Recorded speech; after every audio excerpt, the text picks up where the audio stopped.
तो फाइनली दोस्तों एमआईएम की 4 सीटों पर जो है ना वो ऑफिशियली जीत हो चुकी है। हालांकि अगर आप इलेक्शन कमीशन ऑफ इंडिया के वेबसाइट पर जाएंगे तो वहां पर अभी आपको ऑफिशियली नहीं नजर आएगा, लेकिन इन चारों का जो है जहां पर काउंटिंग हो रहा है वहां के जो सेंटर है वहां से इनका ऑफिशियल जीत का जो घोषणा है वो हो चुका है। वो चार कौन कौन है पहले वो देख लेते हैं, और कुछ आगे अभी भी बढ़त बना कर रखे हुए हैं और टक्कर का जो मुकाबला चल रहा है उनके बारे में भी बातें करेंगे। लेकिन सबसे पहले हम बात कर लेते हैं जीत किन किन की हुई है। सबसे पहले हम बात कर लेते हैं अख्तर उल इमान साहब की। उनकी फिलहाल जीत हो गई है, उतने वोटों से नहीं जीते जितने वोटों से पिछले बार जीते थे, लेकिन जीत तो जीत होती है, एक तरफा जीत हुई है ये भी कह सकते हैं। लेकिन रिकॉर्ड मतों से जीत जो है, जो जैसा कि लोग एक्सपेक्ट कर रहे थे, जो उम्मीद कर रहे थे, वो फिलहाल जो है नहीं हुआ है। खैर एक बड़ी जीत हुई है उनको। और इसके अलावा आपको मैं बता दूं कि कोचा धमन से जो है वहां से भी 23,000 के आसपास वोटों से जो है वहां पर भी सरवर आलम की जीत हुई है। कोचा धमन के अंदर इनके जो अपोजिट में थे मास्टर मुजाहिद साहब, कुछ दिन पहले ही जो है वो जदयू छोड़कर भाई आरजेडी ज्वाइन किया था उन्होंने, और उनसे कहा था मैम वाले ने आ जाओ आ जाओ आ जाओ, और अगर वो आते ना तो पक्का टिकट उनको ही मिलता, और अगर उनको मिलता ना तो वो 100% जीत भी जाते। लेकिन उन्होंने सोचा यार नहीं आएंगे, क्योंकि ये तो भाई जीत इनका पिछले बार तो तुक्का लग गया था, इस बार नहीं, हम आरजेडी में जाते हैं और वहां पर सेक्युलर टाइप का जो है शो करेंगे और उनका ही सरकार बनेगा, महागठबंधन का सरकार भी बनेगा और हम जो है मंत्री का दावेदारी बन कर ले, शायद ऐसा सोचा होगा। लेकिन फिलहाल मास्टर साहब जो है वो मास्टर साहब हार गए हैं और कोचा दमन से एक तरफा जीत हासिल किया है सरवर आलम साहब ने। इसमें पहले से भी कोई दो राय नहीं है, एग्जिट पोल के अंदर भी सरवर आलम को ही जो है जीत दिलाई गई थी, बताई गई थी। सरवर आलम के अलावा तीसरा जो विधानसभा है वो है बहादुरगंज। बहादुरगंज विधानसभा के अंदर भले ही तौसीफ आलम की एक बड़ी जीत ना हो, लेकिन जीत तो जीत होती है, और एक बार फिर से जीत हुई है उनकी वहां पर। पिछले बार भी एमआईएम की जीत हुई थी, और बहादुरगंज से फिलहाल एमआईएम की जीत हो चुकी है, तौसीफ आलम की जीत हो चुकी है।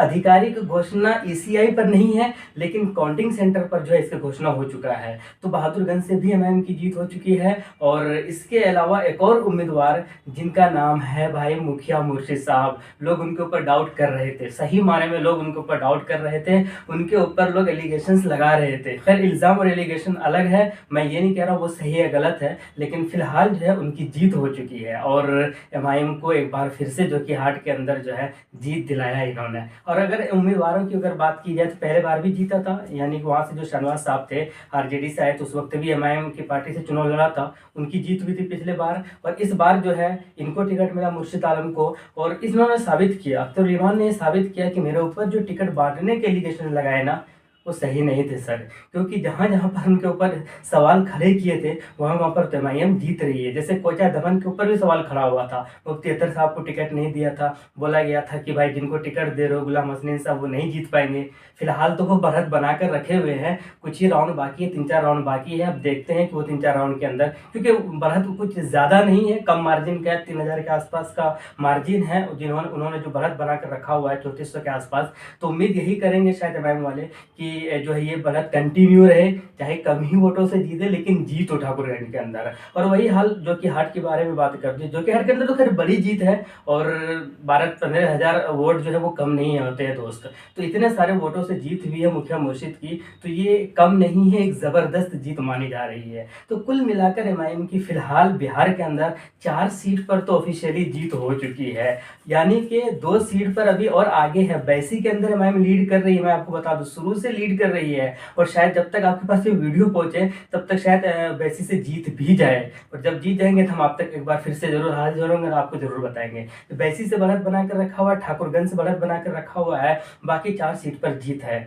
तो कुल मिलाकर फिलहाल इस वक्त की अगर बात करें जिस वक्त मैं वीडियो बना रहा हूँ, इस वक्त के हिसाब से कांग्रेस से काफी आगे है बिहार के अंदर एमआईएम पार्टी। तो मैंने जो कहा था भाई कांग्रेस छोड़ो, एमआईएम के साथ ज्वाइन हो जाओ, एमआईएम के साथ गठबंधन कर लो, आरजेडी वालों फायदे में रहोगे, शायद उनको समझ में नहीं है बात। देख लो प्रूफ भी हो गया, कांग्रेस को जितनी सीटें मिली अगर उतनी सीटों पर एमआईएम चुनाव लड़ती ना तो शायद डबल डबल सीटों पर शायद ज्यादा जो है जीतने के चांसेस बनते हैं। खैर कुल मिलाकर हकीकत यही है, सच्चाई यही है, एमआईएम वाले खुश है, जश्न मना रहे हैं, मनाना भी चाहिए, क्योंकि इनके ऊपर एक सवाल खड़ा हुआ था। इनको रोकने के लिए हिंदुस्तान के अलग अलग कोनों से मुस्लिम नेता आए थे यहाँ पर। मैं आपको बता दूं झारखंड से आए थे फुरकान अंसारी, इकरा हसन उत्तर प्रदेश से आए थे, इमरान प्रतापगढ़ी आए थे, और भाई वो एक और थे जिनके खानदान में ओवैसी से ज़्यादा विधायक है, क्या नाम है उनका, नातिक अहमद के मुख्तार अंसारी के भाई, कोई भाई थे वो, जिन्होंने दावा किया था कि हमारे फैमिली में जितने विधायक है इतने तो असदुद्दीन ओवैसी के पास भी नहीं है पूरे इंडिया के अंदर।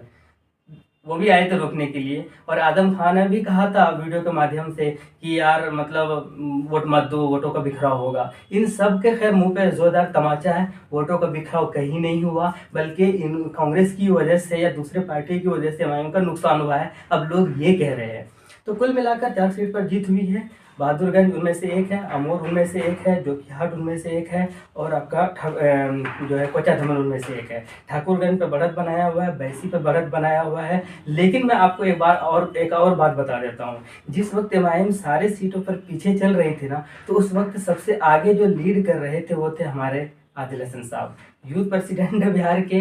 भले ही उनकी लगभग हार हो चुकी है और बहुत ही क्लोज है हार के, यानी कि बहुत सारे वोटों से वो पीछे है, लेकिन कुल मिलाकर उस वक्त वो आगे थे। उस वक्त इकलौता एमआईएम के चेहरों पर मुस्कुराहट देने वाले इकलौता इंसान थे, क्योंकि सब कोई जो है सब पीछे रहे थे। शुरुआत में 2-3 राउंड में आदिल हसन साहब काफ़ी आगे नज़र आ रहे थे, हालांकि बाद में वो पीछे हो गए। वो भी सीट टक्कर का माना जा रहा था, लेकिन फिलहाल काफ़ी ज़्यादा वोटों से वो पीछे चल रहे थे वहाँ पर और हार रहे हैं वहाँ पर। तो कुल मिलाकर एक अच्छा पैगाम कह सकते हैं, एक अच्छा क़यादत के नाम पर असदुद्दीन ओवैसी का मेहनत जो है कहीं ना कहीं रंग लाई है। और मज़े की बात एक और है भाई, अख्तरुल ईमान साहब को हराने वाले वो कहाँ गए जिन्होंने कहा था कि अगर जलील मस्तान जो है नहीं जीतेंगे, अगर हार जाएंगे तो हम पार्टी को अलविदा कह देंगे। किन्होंने कहा था वो, इसने कहा था, याद दिलाइए, वो है आपके पप्पू यादव। उनसे पूछिए, उनको मैसेज कीजिए, उनको देखिए बेचारे को कुछ हो ना जाए।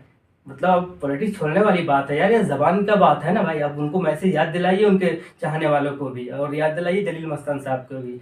अख्तरुल ईमान ने काम किया था नो डाउट, और इसकी काम के बेस पर उनको मिलना था मौका, वो मिला है। मैंने भी कहा, चाहे कोई भी एमएलए हो, विधायक हो, जिनको एक बार मौका मिल गया है, अगर वो काम कर दिया तो उसको वापस मौका मिलना चाहिए। अगर उन्होंने काम नहीं किया तो उनको हटा देना चाहिए। ये जनता का पावर है, ये जनता के हक में होना चाहिए ऐसे। तो ऐसा ही हुआ, अख्तरुल ईमान ने काम करके दिखाया था, तो वापस उनको मौका मिला। तो कुल मिलाकर एमआईएम के लिए फिलहाल तो यही है। हालांकि 24-25 सीटों पर जो है चुनाव लड़ी है एमआईएम पार्टी, उसका भी हम लोग विश्लेषण करेंगे, अलग से करेंगे, कितनी सीटें लाएँ, कितने नहीं लाएँ, कितने वोट मिले, कितने नहीं मिले, वो तो अलग चीज़ें हैं। लेकिन फिलहाल अपडेट यही है, बड़ा अपडेट है, बड़ी खबर है। लेकिन सबसे सरप्राइज करने वाले जोकीहाट है मेरे लिए, क्योंकि एग्जिट पोल ने भी कहा था कि जोकीहाट एमआईएम नहीं जीत रही है, और मैंने कहा था एग्जिट पोल झूठ होगा, देख लीजिएगा। जोकीहाट जो है कहीं ना कहीं, मैंने पहले ही कहा था कि ये समीकरण इनके हक में जाएगी, और देखिए एक बार फिर से जोकीहाट एमआईएम ने फतह कर लिया है, मुर्शिद आलम ने फतह कर लिया है, एमआईएम के चाहने वालों ने फतह कर लिया है। तो इस तरीके से बिहार के अंदर फिलहाल 4 सीटों पर जीत हो गई है। 2 पर क्या होता है, जैसे ही कुछ रिजल्ट और परिणाम आएंगे हम आप तक जरूर पहुंचाने की कोशिश करेंगे। वीडियो को जरूर लाइक कीजिएगा। शुक्रिया।